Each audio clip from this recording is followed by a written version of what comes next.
Well, Jim, our next question sent via email to CornyDriveThru@gmail.com is from Jeff in upstate New York.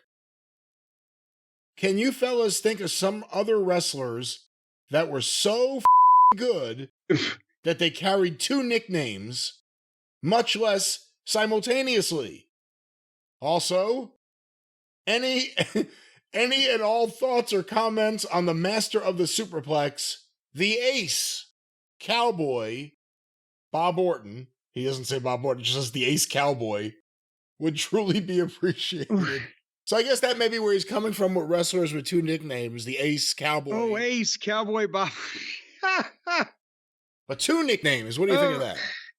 Well, I mean, I guess it's happened, and I'm blindsided by the question. So, Brian, can you think of any? Because I don't really know, and I don't know that I've ever cared. But, you know, a lot of heels, when they would do promos, they would talk themselves up as being this, that, or the other thing. But Cowboy Bob Orton had already been Cowboy Bob Orton for a long time, and then he became Ace because Roddy Piper started calling him Ace in the promos.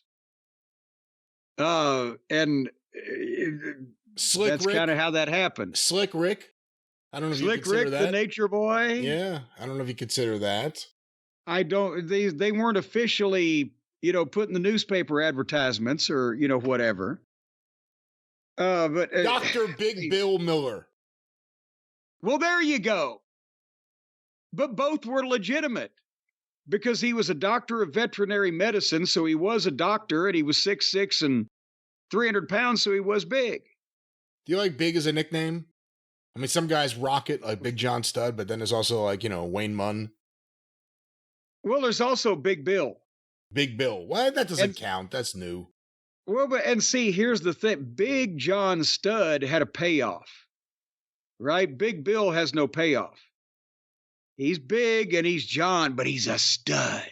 Whereas he's big and he's Bill. Even like Big Bad John.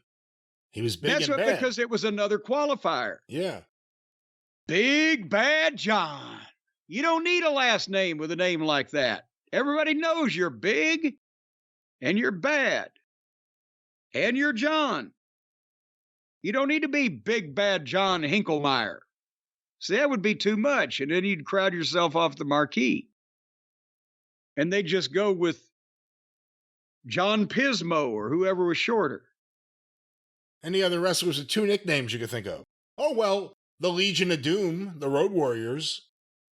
Well, but now as that nicknames, that's not really nickname. The Road Warriors was a team. Now, the Midnight Express wasn't really a nickname. It was a team name. But they can't. Well, that's true. I was going to say beautiful Bobby and Sweet Stan. They would have been beautiful, luscious Bobby and sweet, gorgeous Stan.